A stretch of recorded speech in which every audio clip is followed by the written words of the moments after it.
హామీల అమలులో కూటమి సర్కార్ విఫలమైందని కర్నూలు జిల్లా వైసీపీ అధ్యక్షుడు ఎస్వి మోహన్ రెడ్డి అన్నారు. సూపర్ 6 పేరుతో చంద్రబాబు ప్రజలను మోసం చేశారని ఆగ్రహం వ్యక్తం చేశారు. కూటమి నేతలు ప్రజల్లోకి వెళితే రాళ్లతో తరిమి కొట్టడం ఖాయమని ఎద్దేవా చేశారు. ప్రభుత్వ వైఫల్యాలను ప్రజలకు వివరిస్తామంటున్న ఎస్వి మోహన్ రెడ్డితో మా ప్రతినిధి ధర్ని కిషోర్ ఫేస్ టు ఫేస్. కర్నూలులో వైసీపీ విస్తృత స్థాయి సమావేశం జరిగింది. బాబు షూరిటీ మోసం గ్యారంటీ అన్న పేరుతో ప్రజల్లోకి వెళ్ళాలి. కూటమి ప్రభుత్వం ఇచ్చినటువంటి హామీలను పూర్తి స్థాయిలో కూడా విస్మరించారు.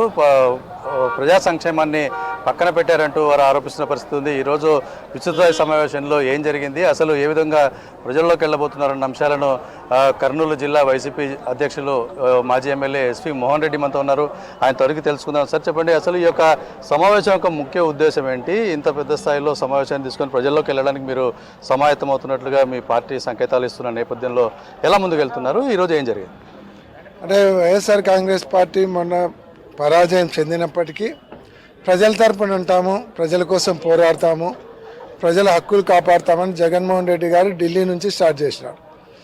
ఎన్నికలు అయిపోయిన తర్వాత 3 నెలల్లో తిరుగుబాటు జెండా ఎగరేసి పోరాటం స్టార్ట్ చేసిన స్టేట్లో ఏదైనా ఇండియాలో ఏదైనా స్టేట్ ఉందంటే అది ఆంధ్రప్రదేశ్. జగన్మోహన్ రెడ్డి ప్రజల తరపున పోరాడుతున్నాం మేము. ఈరోజు ప్రజలకు ఇచ్చినటువంటి హామీలను మీరు నెరవేర్చండి. సంవత్సరం పూర్తయింది. మీరు సూపర్ 6 అన్నారు, సూపర్ 7 అన్నారు, అవి కాక 140 హామీలు ఇచ్చినారు. అవన్నీ కూడా నెరవేర్చాలి. మీరు ప్రజలకి మాట ఇచ్చి తప్పించుకోవడానికి వీల్లేదు. కాబట్టి ప్రజలకు ఇవ్వాలని ఇప్పుడు అమ్మఒడి మేము పోరాటం చేయడం వల్ల తల్లికి వందనము కనీసం 87 లక్షలలో 54 లక్షల కన్నా ఇవ్వడానికి ముందరకు వచ్చినారు. అది ఒత్తిడి చేయడం వలన, పోరాటాలు చేయబడడం వలన. అలాగే గ్యాస్ సిలిండర్లు పదే ప్రశ్నించేసరికి 1 సిలిండర్ ఇచ్చినారు. అట్లా ఒత్తిడి తీసుకొని వచ్చి ప్రజలకు ఇచ్చిన హామీలను నెరవేర్చేలాగా ప్రభుత్వం మీద ఒత్తిడి తీసుకొని వస్తున్నాం. ఇప్పుడు ముఖ్యంగా ఈ సమావేశం ఏమంటే 1 సంవత్సరం కాలం పూర్తయింది. ఇచ్చినటువంటి హామీలు ఇవి, నెరవేర్చినటివి ఇవి, ఎగరగొట్టినటివి ఇంకా చాలా ఉన్నాయి. ఇచ్చినటివి హామీలలో నెరవేర్చినది 2 మాత్రమే నెరవేర్చినారు, మిగతావి ఎగరగొట్టినారు.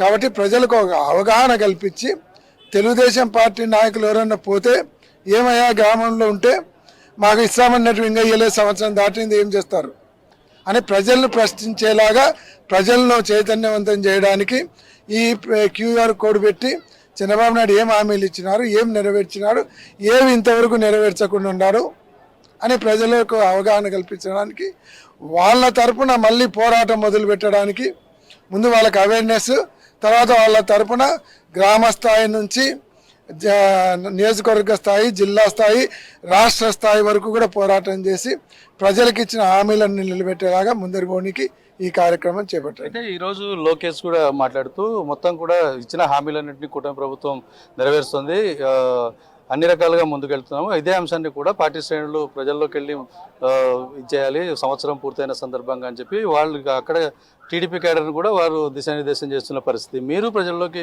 వెళ్ళి వాళ్ళు చేయలేదని చెప్పి మీరు చెప్తామంటున్నారు. అయితే అసలు ఈ హామీల పరిస్థితి ఏంటంటే వైసీపీ ప్రభుత్వం గవర్నమెంట్లోకి రాకపోవడానికి కారణమే ప్రజలను విస్మరించడం అన్నది వాళ్ళు చేస్తున్న ఆరోపణ.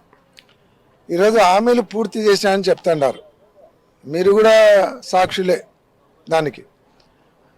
తల్లికి వందనం 87 లక్షలలో 54 లక్షలైనా ఇచ్చింది. నిరుద్యోగ ప్రతి 3,000 ఇస్తామన్నారు, ఇచ్చినారా?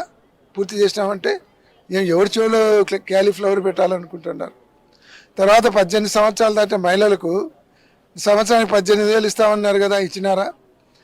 బీసీ, ఎస్సీ, ఎస్టీ మైనారిటీలకు 50 సంవత్సరాలు దాటిన వాళ్ళకు 4,000 చొప్పున మీరు పింఛన్ ఇస్తామన్నారు. పోయి 48,000 ఇచ్చినారా పోయిన సంవత్సరం? నిరుద్యోగులకు 36,000 ఇచ్చినారా? రైతు భరోసా కింద 20,000 ఇస్తామన్నారు, ఫస్ట్ ఇయర్ ఎగురగొట్టినారా? తర్వాత ఉచిత బస్ అన్నారు, ఫస్ట్ ఇయర్ ఎగురగొట్టినారా? ఉచిత సిలిండర్ అన్నారు, ఫస్ట్ ఇయర్ సింగిల్ సిలిండర్ అయినా. తర్వాత తల్లికి వందనం ఫస్ట్ ఇయర్ ఎగురగొట్టినారు, అది ఎగురగొట్టినారా? అంటే మీరు ఆ రోజు హామీ పత్రంలో మీరు ఇచ్చినటువంటి బాండ్లో ఏముంది? మీరు సంతకం పెట్టినారు, త్రికరణ శుద్ధితో పూర్తి చేస్తానని. 2024వ సంవత్సరం జూన్ నెల నుంచి ఈ హామీలన్నీ అమలు చేస్తాం, మీ ఇంటికి ఒక్కొక్కరింటికి ఇంత వస్తుందని చెప్పారు. మరి పోయిన సంవత్సరం జూన్ నుంచి ఈ జూన్ వరకు ఏ ఒక్కటి నెరవేర్చలేదు. ఒక పెన్షన్ మాత్రం 1000 రూపాయలు పెంచినారు. ఈ జూన్ తర్వాత తల్లికి వందనము 15,000 అన్నారు, నీకు నీకు నీకు అని 13,000 ఇచ్చినారు. 87,000 కాస్త 54 అయింది. 87 లక్షలు 54 లక్షలు అయింది. ఇది వాళ్ళు నెరవేర్చేది. ఇదే నేను తెలుగుదేశం పార్టీ నాయకులకు ఎమ్మెల్యేలకు చెప్తా ఉన్నాను. ధైర్యం ఉంటే గ్రామ సభలు పెట్టి గ్రామంలో పోయి ఇదిగో మేము అమ్మ తల్లికి వందనం ప్రతి ఒక్కరికి ఇచ్చినాం, 18 సంవత్సరాలు దాటిన మహిళలకు ఇచ్చినాం, నిరుద్యోగ భృతి ఇచ్చినాం, రైతు భరోసా ఇచ్చినాం, ఉచిత బస్సు ఇచ్చినాం చెప్పమనండి. ధైర్యం ఉంటే ప్రజలు రాళ్ళు తీసుకొని మహిళలు పొరకలు తీసుకొని వెంటబడతారు. కూటమి ప్రభుత్వం ఏదైతే హామీలు ఇచ్చామని చెప్పారో వాటిని క్యూఆర్ కోడ్ అంటే ఏదైతే టెక్నాలజీని వాడి చంద్రబాబు నాయుడు పరిపాలన సాగిస్తామని చెప్తున్నారో, కూటమి ప్రభుత్వం ఇచ్చినటువంటి ఎన్నికల హామీలను క్యూఆర్ కోడ్ రూపంలో పెట్టి ఇచ్చిన హామీలు నెరవేర్చిన హామీలు అరకొరగా ఏవైతే నెరవేర్చారో పూర్తి స్థాయిలో నెరవేర్చలేదు. కాబట్టి వీటిని ప్రజల్లో తేటతెల్లం చేస్తాం, అక్కడే ప్రభుత్వాన్ని ఎండగడతాము అని చెప్పి వైసీపీ నాయకులు చెప్తున్న పరిస్థితి ఉంది. వీడియో జర్నలిస్ట్ రామ్తో కలిసి ధరణి కిషోర్, ఐ న్యూస్, కర్నూలు నుంచి.